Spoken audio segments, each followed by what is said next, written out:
All right, good afternoon, everybody, and welcome to our Landlord Essentials webinar. My name is Mariah, and I'm the social media manager here at Good Life Property Management, and I'm so excited to be co-hosting this event with all of you today. If you don't know, at Good Life Property Management, our mission is to make owning rental property easy, whether you choose to self-manage or you choose to bring us on as your property manager. All of us on our team are so passionate about helping our landlords navigate the ins and outs of property management. And today's webinar is packed with a ton of valuable information and tips to help you succeed. So again, whether you're a seasoned landlord or just starting out, we guarantee that this webinar has something for everyone. Before we dive in, I want to encourage everybody to get familiar with that little chat icon on the right hand bottom corner of your screen. Share where you're tuning in from so we can start getting some more engagement in there, and let's go ahead and dive in. So before we start, I want to go over a few house rules to ensure that we all get the most out of today's webinar. First, please note that this session is being recorded. This allows us to provide you with a copy of this webinar to refer to later, along with our live Q&A, which I think will be extremely valuable to everybody here. Secondly, we are incredibly grateful for all of your time today, and we want to ensure that you receive the maximum value from this webinar. To facilitate this, again, please take advantage of that chat icon on the bottom right-hand corner of your screen, and feel free to ask any questions that you have as we progress through this presentation. We will be answering all of your questions at the end of this webinar, and at the same time, we want to be respectful of your time. So if you do need to have a hard stop at that 1 hour mark, rest assured, it's okay if you leave early. You will be receiving a copy of this webinar, and you can see and hear your question being addressed by our industry experts through the live recording. Okay, today's speakers, we have the pleasure of being hosted by Steve, who is our CEO here at Good Life Property Management, Dave, who is our Director of Leasing, and Bryce, who is our Director of Property Management. I can assure you that all of the advice and tips you'll be receiving today it's all practical advice from our experts, and they are here to help you keep your properties in tip-top shape, and most importantly, making sure that your tenants are happy. With that being said, let's hop into our agenda. Today we'll be covering how you can plan for success. We're going to discuss some strategies to help you maximize the most out of your rental income, understanding your expenses that come with owning rental property, which is very crucial. We'll be talking about how you can prepare your property for rent and how to find and retain great tenants. And lastly, we'll be wrapping up with a live Q&A with our experts. I'm going to go ahead and hand the floor over to Steve. Excellent. Thank you so much, Mariah. Hello, everyone. I'm Steve Welty, CEO of Good Life Property Management. And I'm super excited, as Mariah said, to be here because we're passionate about trying to make it easy for owners to own rental property. And let's face it, it's not getting any easier these days. There's not a lot of love out there for landlords. We want to change that. In fact, we think there's better names probably out there like housing providers or housing heroes. I mean, you guys are really, and gals are really the ones providing the houses that everyone's living in. And it's an important thing to be a part of that also provides a lot of benefits for you and your financial future. So we'll jump right in. I know you're going to get a lot of actionable takeaways from today's webinar.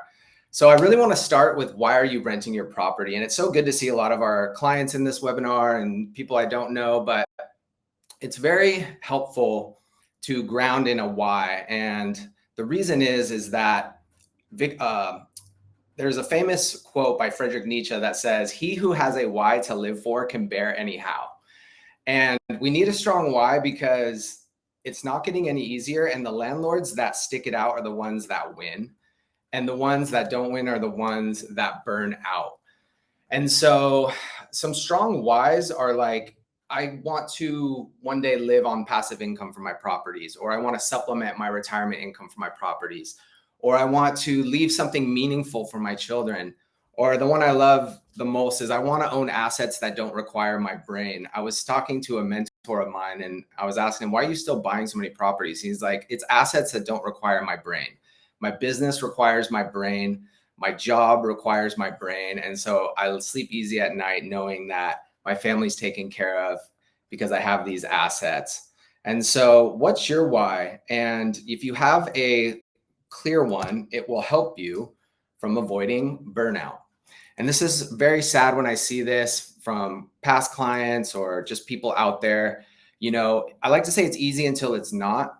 So if you self-manage, you might feel like, hey, it's actually pretty easy until it's not. You have a bad tenant, a tenant screening issue lets a bad tenant through.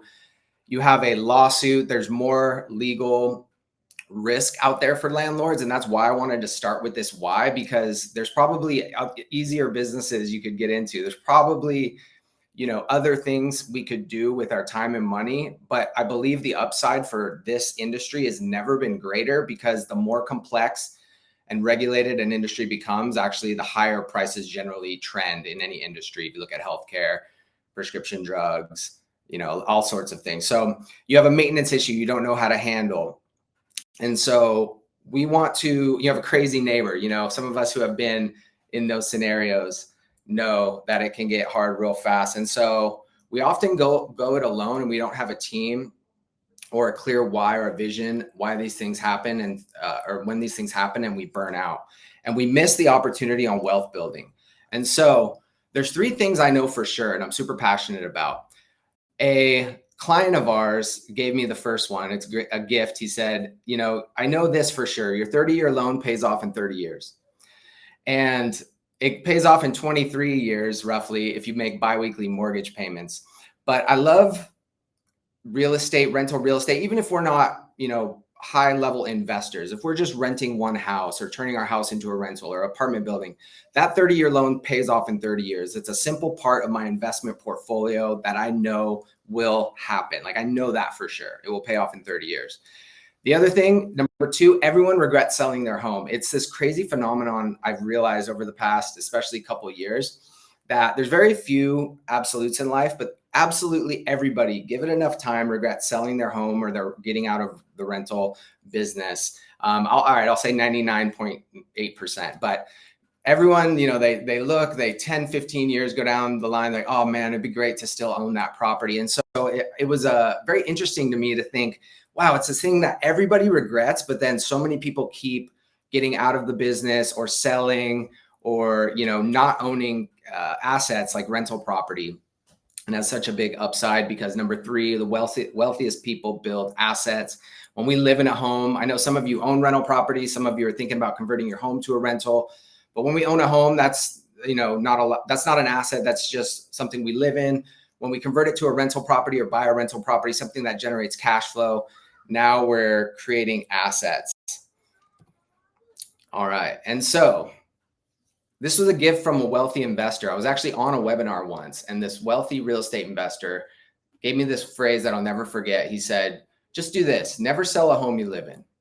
And I thought, wow, I'm a simple man. I love simple strategies. And that just clicked for me, because that's something I can do. That's easy. That doesn't require, some bigger pockets forum where I'm going to manipulate, arbitrage. It's just, hey, I'm going to buy a house every 5 to 10 years, maybe 15 years.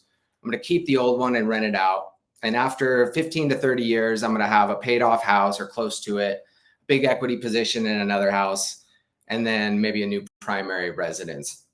And so, this is a bigger vision that I just want to cast for some of you, especially who maybe have a house that are considering renting it, that if we do nothing else, if we play the stock market, Bitcoin, get fired at our job, if we're able to invest in our rental properties, over time, the tenant pays down the mortgage and the rental income increases.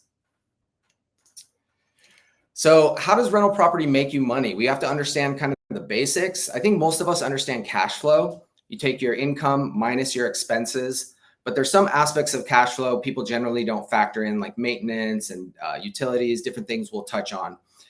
The next, appreciation. We all kind of understand appreciation, and San Diego, Orange County, Southern California is an appreciation market. So there's cash flow markets and appreciation markets. In the Midwest, you could probably get $500 a month on a rental house, and it will go up $5,000 in 5 years. In San Diego, you might lose $500, lose in quotes, on a house. However, after 5 years, it'll go up $250,000 or more, right? And so if we're in this long term, we're not speculating, thinking, hey, we're going to buy this and it's going to go up in 3 years and then we're going to sell it. But if we're going to own it for 30 years, it's going to be worth 3x, 5x of what it is now. It's also a great hedge against inflation. Tax savings. This is a little understood concept by most beginning landlords, that the tax benefits the house provides helps shelter your other income. Now it affects everyone a little differently, so check with your tax advisor. But one of the big ones, like when you turn a house into a rental property or you buy a rental property, is you get to depreciate it over 27 and a half years. So $1 million property, you got to minus the land because you can't depreciate the land. But it's kind of this phantom expense that the IRS says, hey, after 27 and a half years, your house is theoretically rubble. And so you can, at $1 million valuation, that's roughly 25 grand a year, that just in depreciation expense, which is actually money you actually didn't even lose off of your income. So that's a big one. Amortization is my favorite because it's something everyone knows what it is. Most people know what it is. It's basically paying down the debt. However, they don't often conceptualize that the tenant is paying off your mortgage every month. Now, we might know that on the top of our head, but we don't really understand the implications a lot of times. So if you pull out your mortgage statement, you're going to see an interest and a principal balance. And so every month, let's say it's a $3,000 mortgage payment, $1,500 goes to interest, $1,500 goes to principal. Let's say you're negative $500 on cash flow. Well, that tenant's paying $1,500 off the banker, off that loan balance you owe. And so really that could be considered a net $1,000 positive. Now, it's not technically cash flow because you're not getting the $1,000 now, but it's like a forced savings account. So a lot of times people put money into their properties and they feel like they're losing money. But I'm like, okay, well, let's look at that. It went up 50 grand last year. Your tenant paid down $44,000. You wrote off 25,000, which sheltered an additional 10 grand of tax money you would have to pay Uncle Sam. No, actually you made 66,000, or whatever it is. And so it's just important to know these opportunities with real estate, rental real estate. And then lastly is leverage. You can buy a $1 million home and put down 200,000 and you earn the appreciation on that whole $1 million, right? And so unlike stocks, you can leverage stocks, but most people don't. Unlike some of the other asset classes, you get to use leverage. You can use a home equity line of credit to rehab properties, buy more properties. And so those are some of the great ways that we can make money through real estate. So now I'm going to turn it over to Bryce Baker, who's our Director of Property Management, to kind of talk about the California legal landscape. Oh, wait, that's too early. Hold on, Bryce. Wait right there. I got two more. 2 tax rules we're going to talk about that are just basics to know. 2 of the last 5 years. Okay, so if you live in a residence, you have, for 2 of the last 5 years, you can not pay capital gains tax on the proceeds, $250,000 if you're single and $500,000 if you're married. And so that's an important one to know. A lot of times people go to rent their home out and maybe they don't have a strong why of like, oh, I'm going to be in this game long term. It's more of just a reason. It's like, hey, I don't think it's a good time to sell. I'm going to wait a couple of years. I might move back in a couple of years. And that's totally cool. It's just know that in those first 3 years, you're going to want to sell to avoid that capital gains tax if you're planning on not being a landlord long term and just taking part in short-term gains. The next is the 1031 exchange. So when I say never sell a home you live in, I don't necessarily mean you have to own every home you ever live in, but what some people do is that what other people do is instead of taking the proceeds, they 1031 into another rental property. So they use the proceeds and they don't get taxed and they get to buy another rental property without having to pay tax. And they can do that over and over and over again. And it's like this compounding thing until one day you pass away and you go to the great place, whatever's after this life. And your kids get that stepped up basis, or your family or whoever you're leaving that, maybe a charity or something, get that stepped up basis.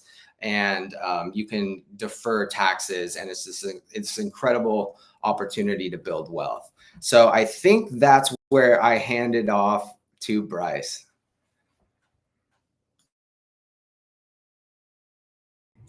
Awesome. Thank you, Steve. Hey, everyone. It's awesome to see a lot of our clients here recognize a lot of names. I've worked with a lot of you here. And so I'm Bryce. I'm our Director of Property Management.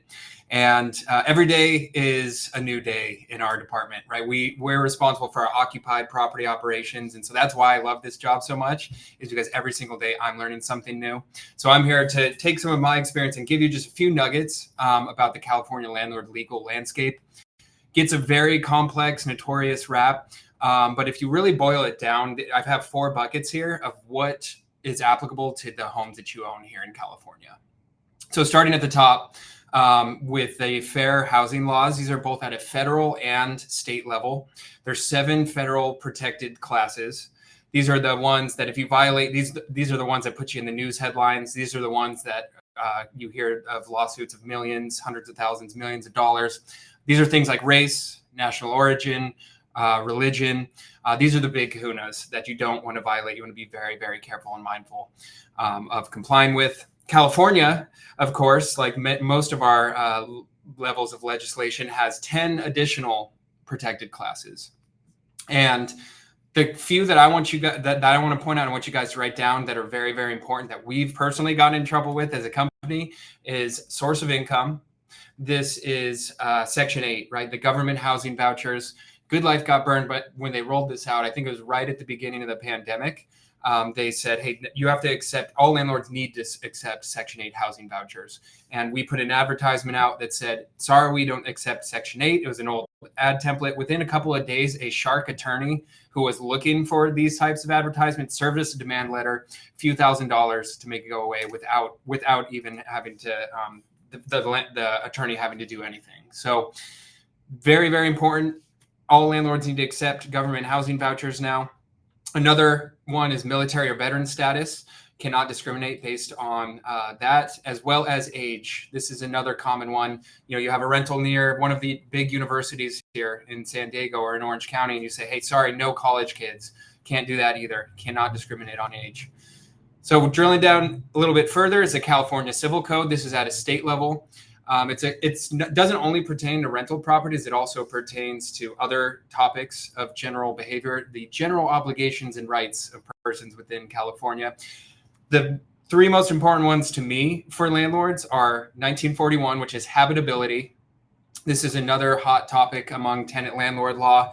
These are things like the basics of what the landlord needs to provide their renters: hot water, running water, operable heat, electricity, and free of accumulations like debris, garbage, rodents, and vermin. And so I'm going to bookmark that. I'm going to talk a little bit more about the pest control issue at a later slide. But habitability is a really, really important civil code to get familiar with. Another very common one are security deposits. This is section 1950.5. Non-compliance violations of security deposit. Civil code can run the landlord up to twice the amount of the security deposit, plus damages if the tenant prevails in court. So it can be very, very expensive, tens of thousands of dollars very quickly if you don't comply with some simple things like returning the security deposit to the tenant within 21 days of them turning in the keys, and only deducting for one of 4 categories that landlords can deduct for from a security deposit. That is unpaid rent, damages above normal wear and tear, cleaning of the premises, and replacement of your personal property, whether that's furnishings or things like an appliance that you provided. The last one I'll touch on for civil code is section 827. This is the rent increase notice period in California. There's actually a lot of confusion among landlords about that. Raising rent 10% or less on your tenants, you need to give a 30-day notice. Raising rent on your tenants above 10%, you need to give a 90-day notice. And if you're only mailing that notice to them, you're not actually posting at the property, you need to add 5 days for that notice to get there in the mail. So it'd be 35 days or 95 days. So very important you comply with those. Otherwise, you're serving an invalid notice of rent increase. Statewide bills, I think the most part, these form communities right across California that affect all landlords. There's a lot of qualifications and again, some confusion around when your property is actually applicable when it's protected by these bills. I think the buzziest one is AB 1482, also known as the Tenant Protection Act. These protections apply after 1 year of tenancy. For the qualifying factors are if you're a multifamily, 2+ units on one parcel, or if any part of your ownership of the property is a corporation. So it's actually a misconception. A lot of single family home and condo owners are actually exempt from the protections of AB 1482, which include things like annual rent cap and a 1 month rent of relocation costs for a no-fault eviction if you're making your tenant leave to sell or move in. So the final layer of legislation, and we're moving into an era where each municipality, like a city or a county, has their own idiosyncratic set of legislation. For example, the city of San Diego and city of Chula Vista here in San Diego County over the last couple of years passed an ordinance where starting day one for these protected properties, things like having to pay the tenants 2 to 3 months of their rent to relocate them for a no-fault eviction go into place. And just to note, city of San Diego and Chula Vista don't have any rent increase ordinances, but you would defer to your AB 1481 if you are protected by that. So I think all that is to say, it drills down. You really need to know by zip code all the way down to your zip code to see what protections fall for your property. So with that, I'm going to turn it over to Dave here to talk about maximizing your rental income.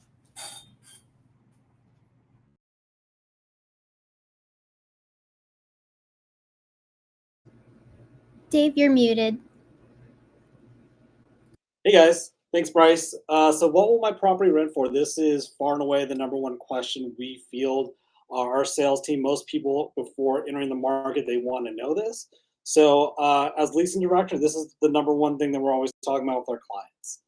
You definitely want to take a holistic approach to this. Asking your neighbor what they're paying for rent or maybe what they rented their house for may not reflect, the current market rates. Basing the rent off your expenses. As Steve mentioned, cash flow is only one of the 5 drivers of revenue or things that add value to your income properties. So what we do is we want to, get data. So there's lots of online tools out there. Zillow's rental manager is probably far and away the best tool. Zillow is probably also the largest platform and has the most data. So it's free for landlords. I believe there's a limit up to like 12 units or something like that. Our rental meter, which there's a link on our website to that if you want to use that as well. And Redfin also has a rent range tool. From there, that's going to help you establish a range. From the range, you're going to want to use that range to review actual comps. So, this is still a manual process because unfortunately those tools can't factor in some other objective or subjective criteria.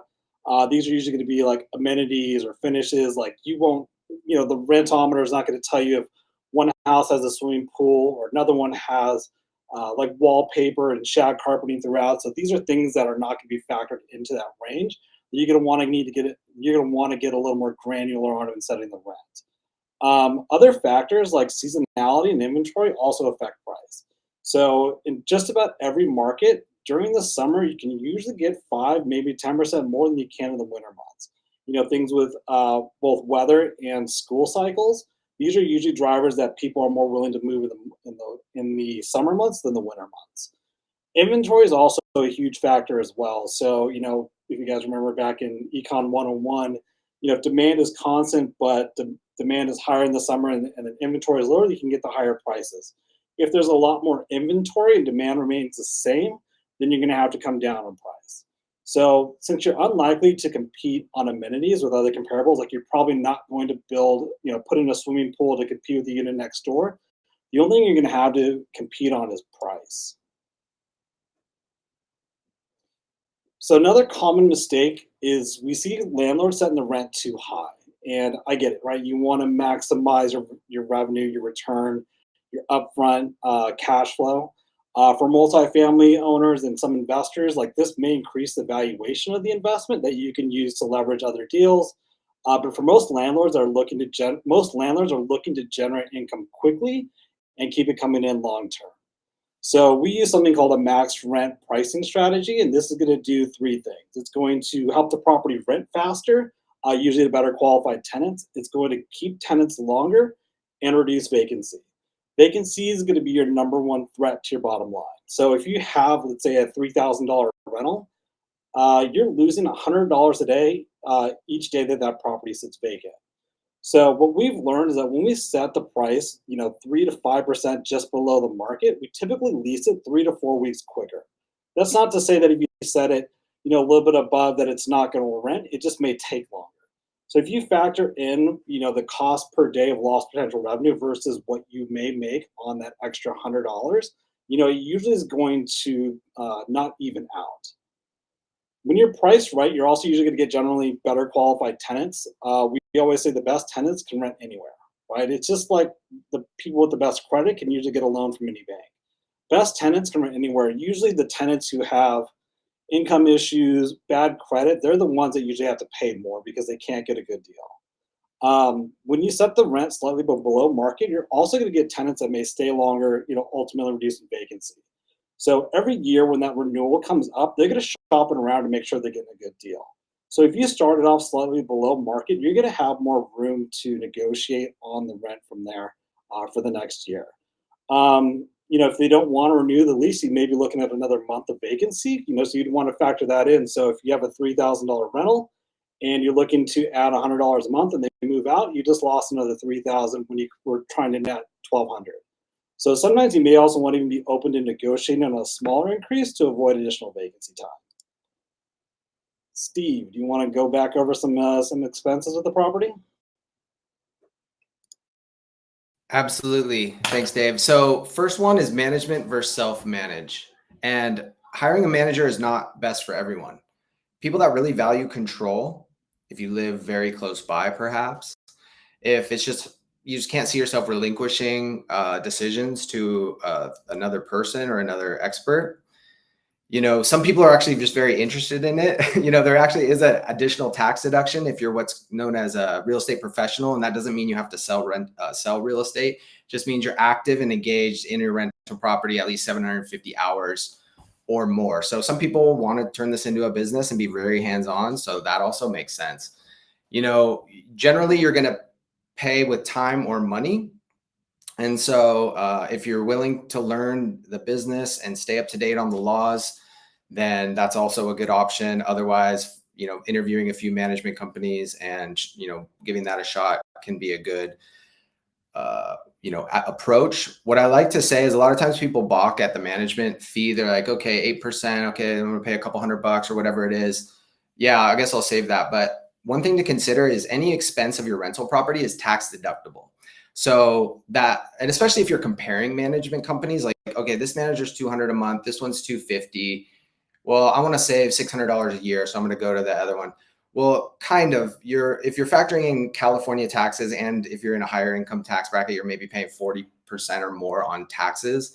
And so that $50 a month decision might be more like a $30 a month decision. So just something to keep in mind. Vacancy rates, another one.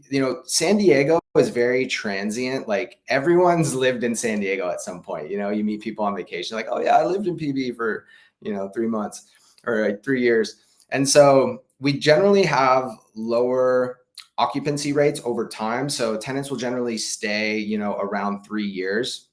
Or in some other areas, it's higher. So factor in a 90% vacancy rate. So 1 month a year, your property is going to be vacant. Now, not every year, don't get me wrong, but just like for easy math to help conceptualize it, maybe over 3 years, it might be vacant once, but plan for 90% as a conservative number for occupancy. Average rent. Average rent ready cost. So man, before COVID, this used to be like $2,000, $2,500. And prices have really went up to 3, 4, and sometimes 5 for average, depending on the size of the house and how old the house is. And so I want especially new landlords to know, because sometimes they think, okay, well, I'm going to like fix this place up. I'll do a lot of the work myself. It'll be $800 or something. Maybe if you do all the work yourself, but generally costs are rising for skilled trades. People that flip burgers at fast food restaurants get paid $20 an hour plus really good benefits. So the contractors I'm talking to, they're having a hard time getting these new apprentices because no one wants to take a hazardous position if they can make roughly the same amount of money flipping burgers in a non-hazardous position. So That's average rent ready cost, 3 to 5, and then average maintenance cost. So we did a study on all of our properties and the average cost to maintain them, including capital expenditures, like overall costs. And it was generally between 8% and as high as 20% a year on average, depending on the age of the house. And so especially if you're buying a rental property or you're underwriting it, like if that thing was built in the 50s, don't underwrite it as no maintenance cost or 5%. It's going to be 20%, and it's not going to be 20% every year, but this is a good rule of thumb to just say, hey, okay, 10% of every $3,000 that Good Life deposits or whatever I make in my account, I'm going to put that into a separate account, and it's going to be my account for paying for my future kids not having to think to learn, to have an asset that takes care of my kids. We want our kids thinking, but you know what I mean? So if anyone's ever done that before, like opened a bank account for charity or opened a bank account for a savings goal, when you have a separate account, it's so much more powerful. And so if you can just do an allocation automatically of $300 when that water heater goes out, it's not going to be frustrating. It's not going to feel like your money. It's going to feel like, oh yeah, I already put money aside for this. And unlike a car, which we're usually like, oh yeah, it needs another $400, we pay it. Like this is an actual great investment that's paying down debt, building equity, and building your net worth. Capital expenditures, this is just an important one to remember that we often miss. It's like the roof is going to need to be replaced at some point, right? And maybe a big exterior paint job or restuccoing. And then reserve funds. If you need at least 3 months of operating funds, so mortgage payments, management fees, whatever it is, in the account to get started. I would not recommend someone try to rent their house if they don't have at least 3 months reserves, because if the tenant stops paying one time or they're late, it becomes this enormous source of frustration and stress. And we're Good Life. Like we want to focus on the things that matter and help our clients focus on the things that matter to them. And so we want to set people up to be in the right headspace, and having at least 3 to 6 months reserve funds in your account is not necessarily in our reserve account for if we were to manage it, but in your personal account if you're self-managing. That's a good rule of thumb. Utilities, pretty common. Tenants pay most of the utilities, if not all, but when there's a vacancy, sometimes those will come up. Insurance is a big one. There's lots of insurance companies that are leaving California. And in fact, we're not even signing new clients until they're able to get insurance, not because it's like it's harming us, but it harms them because they think they can rent their property and then they find out they can't even get insurance, or the policy they thought was $1,500 a year is actually $5,000 a year. And so reaching out to insurance, I did a video on this on YouTube, that it's more important in my mind than ever to have a really good relationship with an insurance broker who can shop the market. Before they kind of any broker or whatever, you could go to State Farm, did all your stuff, but now it's so spread out and dispersed and chaotic that having a really strong broker that can shop and navigate all your policies in one place is going to save you a ton of time. Now, they usually want you to put all your policies with one person. Like they don't like to just do one policy, but that's something to consider. There's also been online platforms like OB Insurance has been really cool for a lot of our landlords. They've been able to find insurance through them, and other places they haven't. And we recommend at least $500,000 in liability, ideally $1 million, and potentially even a personal umbrella on top of that. It's very cheap for personal umbrellas. And also LLC in your name. This is not something we necessarily recommend, but I just want to educate you on what we see with our clients. So a lot of times people ask about this, and there's pros and cons. So the pro of an LLC is if the property is owned by an LLC and the tenant, God forbid, falls, hurts himself, something major, you get sued for a fair housing violation, or gosh, there's so many tenant attorneys these days, you fill out a form wrong or something and you get caught up in a lawsuit. They could only take what the LLC owns. So if you own a personal residence that's paid off, another rental property, they can't go after that. So it shields your investments.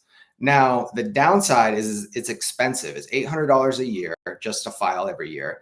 The tax return, this really surprised me when I did it for the first time. It's like $1,200. That was about the cheapest I could find a tax professional to do an LLC return, was around $1,000. And so, and it's about 1,000, let's say, to 2,000, 1,500 to get it started. So you're looking at $1,500 upfront cost, and then an additional, $1,500 a year, $2,000 a year just to keep it rolling. But if you have significant assets, and I'm big on peace of mind, and the value of life is like so important, of your headspace and not just always chasing dollars, that if it's going to help you sleep easier at night, maybe it's worth it for you. All right, back over to Dave.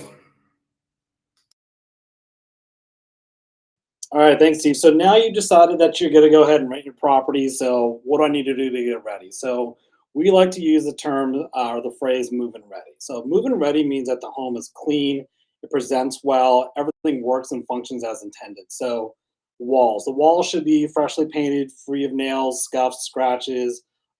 Plumbing fixtures are free of leaks. And for those of you that are clients, probably know this. 60% of our maintenance requests are plumbing related. I don't know how many, but I would probably guess a good portion of that could have been prevented during a vacancy. So during vacancy is a great time to handle any other preventative maintenance. You already have a plumber on site. You're charging an hourly rate. It's not an emergency. So things like the supply hoses to the washing machine, angle stops to all the fixtures of the toilets and the sinks, even replacing the water heater if it's over 20 years old. Replacing a water heater with a tenant in place is a little bit cumbersome because it's usually going to be an emergency. What if it happens on a weekend? Then you're paying, 1.5 times more than what you normally could have. So cleaning, the house should be professionally cleaned. A common phrase for the level of cleanliness is hotel clean. And the litmus test for that would be like, hey, would you accept this same level of cleanliness if you're checking in a room at the Marriott? Cleanliness is probably the number one complaint that we get from tenants at move-in. So having a really clean home, one, it'll help it rent quicker because it's going to show better. Two, you're going to make for a better move-in experience, which we'll get to here in a second.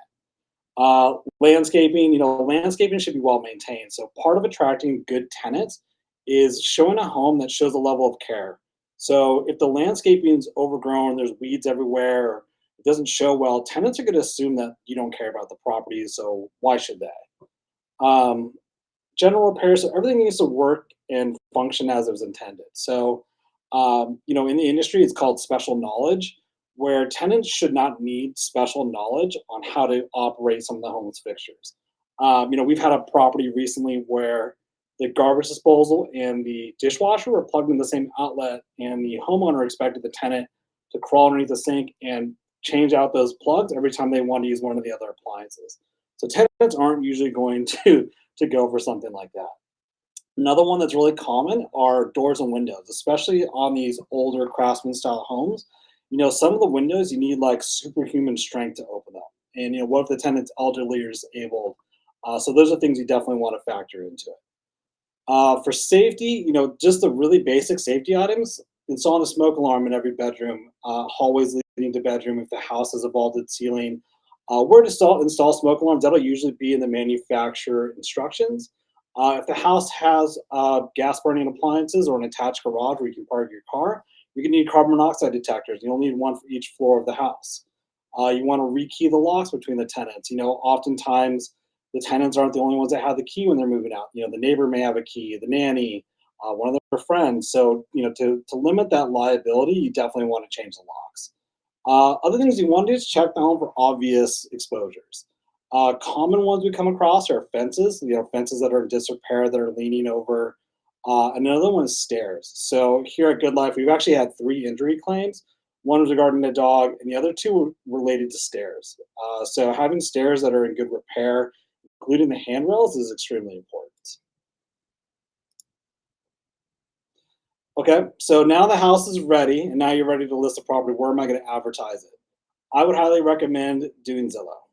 Zillow Rental Manager makes it really easy to go start from finish. They have a lot of tools that help you organize all the leads. Redfin would probably be my second favorite.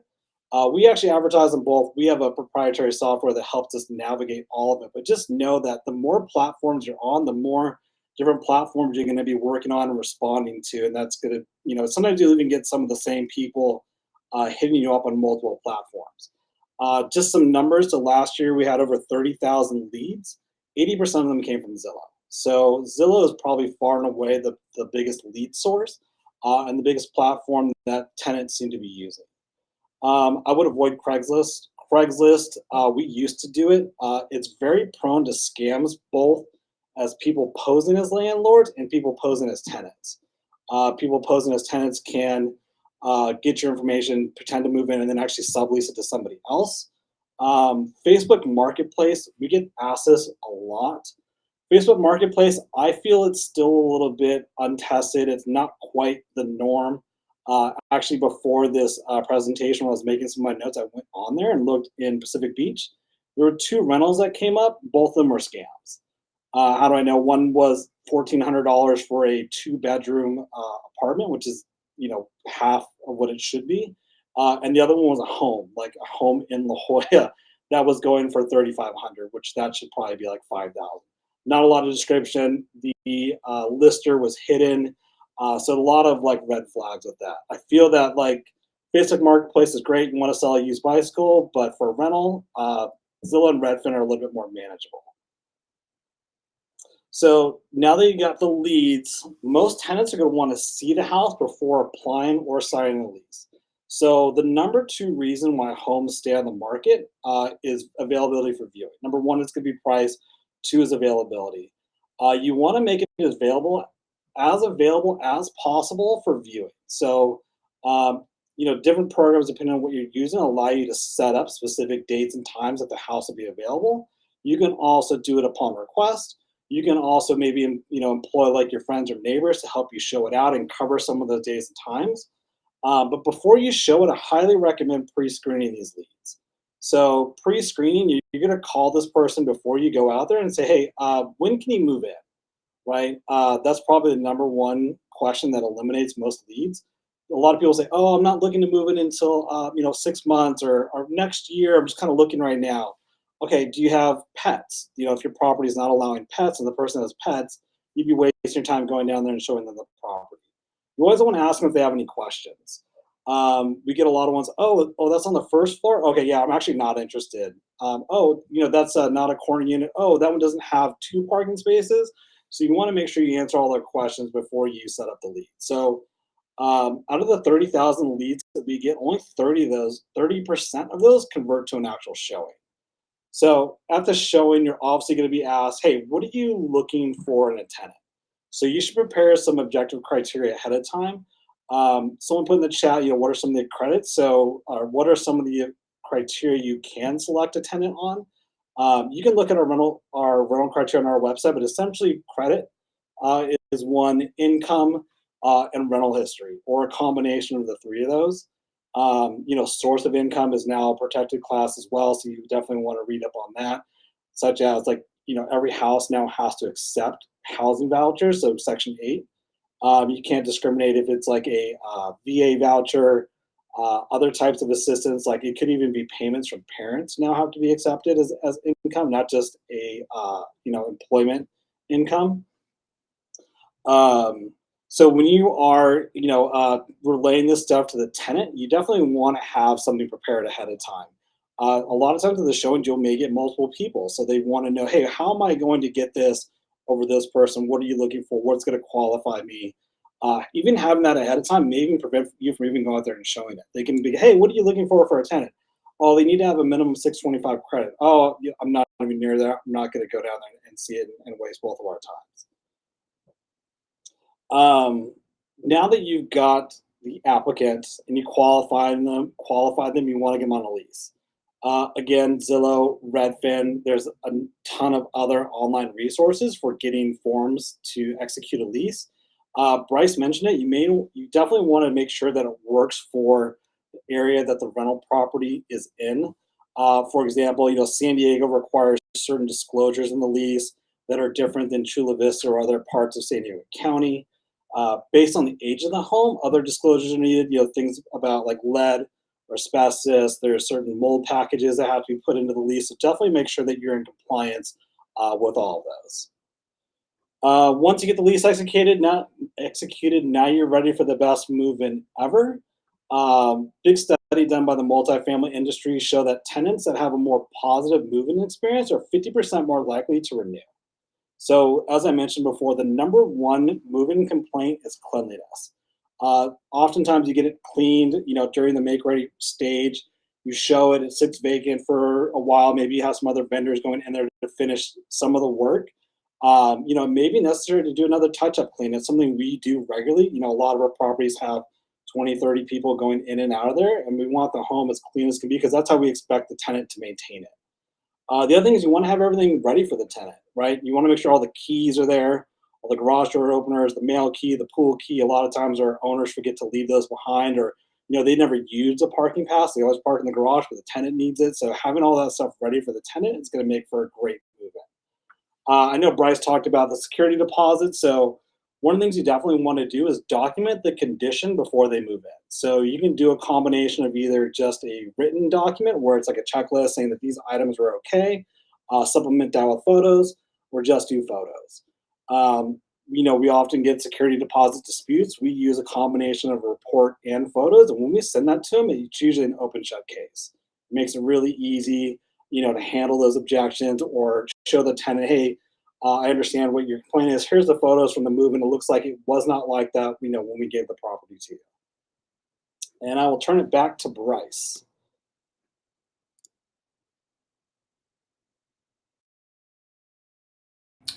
All right, thanks, Dave. I might abridge this slightly, so we have plenty of time for Q&A. The key takeaway after you have your tenants move in, facilitated a great move in, how to keep them around, right? It's no secret, the longer they renew, the longer they stay there, the less vacancy you have, typically the best bottom line that you're going to obtain, right? So the takeaway here is you as a landlord, you are running a business. Whether you have one home, 3 homes, 5 homes, 10 homes, 100 homes, you are running a business. Your tenants are your customers, right? So the best companies are constantly looking for ways to add value to their customers. So surprising your tenants with stellar service is going to make them loyal customers, right? And there's a few categories of things here where you can do that. I like a good analogy is the customer behavior is much different at like a Ritz-Carlton or at a Marriott, or a nice Marriott, than a Super 8, right? So which type of business are you running? Happy and loyal tenants take better care of the property. They're typically lower maintenance. They'll tolerate rent increases better. They'll be in compliance with their lease. So happy tenants are typically best for your bottom line.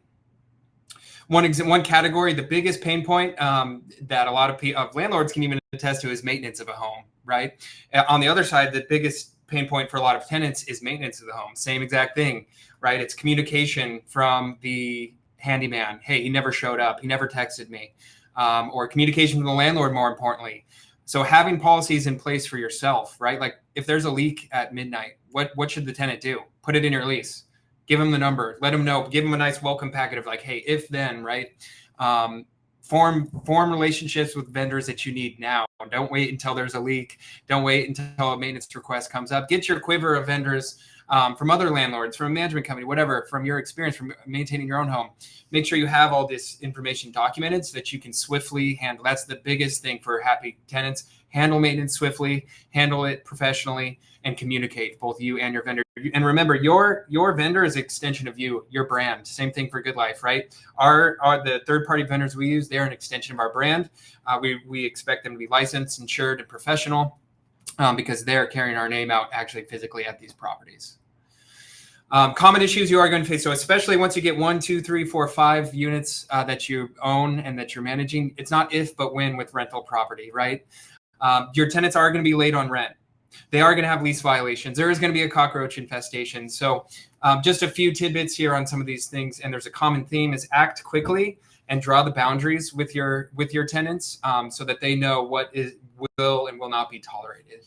So FAQ about late. What do I do if the tenant pays rent late? Well, it should be outlined in your lease when rent is late, first and foremost. The day or the couple of business days after that, you need to serve a notice to pay so that they know, like, hey, I'm serious. Like that's the first thing in the trail to an eviction. You have to serve that notice to pay. So serve it swiftly. Let them know, hey, if you don't perform in this amount of time, I am filing for an eviction, which goes back to your vendors, attorneys or vendors. Form that attorney connection now before you are grasping for one desperately. Another FAQ is maybe unauthorized occupants. right? Hey, my boyfriend moved in, and I didn't think he needed to apply. He's only going to be here a few months. So having a guest policy in your lease is really important for Good Life. Our guest policy is no guest can stay at your home more than 14 days in a 6-month period. We find that to be reasonable. Any longer than that, they're a tenant. They need to apply, they need to be screened, they need to be added to the lease because they're occupying the home past that point. So, hey, my boyfriend moved in and he's not applying and you can't tell me what to do, serve a notice to perform rather than notice to pay. Hey, you're violating this term of your lease. If within 3 days, typically, that you don't comply by having them apply, if you're going to add them to the lease or have them vacate, we're going to go the eviction route or negotiate otherwise. Final thing I'll touch on here is lease renewals. Tenants, about even as far out as 6 months out, but for sure 2-3 months out, they start to get a little nervous about their rent, right? It's how much is my lease? Am I going to get a renewal? A lot of people spend a lot of money and energy getting into a home, and they love the home, especially if they love the home. They start to get nervous. They start reaching out to us. They start reaching out to you. Hey, when am I going to get a lease renewal? So deciding and communicating this early always goes a long way towards keeping tenants like content, right? It solves a lot of anxiety for them. If you're like 75, even 120 days out, you're like, hey, great news. It's going to be X dollar increase, X percent increase for another year extension. Having that conversation. And my philosophy is to do annual smaller increases to keep you up with the market rather than doing no rent increase at all and then hitting them with a huge absolute value maybe 2-3 years down the line. I find training your tenants to tolerate smaller increases goes a long way towards retention. So that wraps up our main presentation here. And so I will turn it over to Mariah and we can get into the Q&A.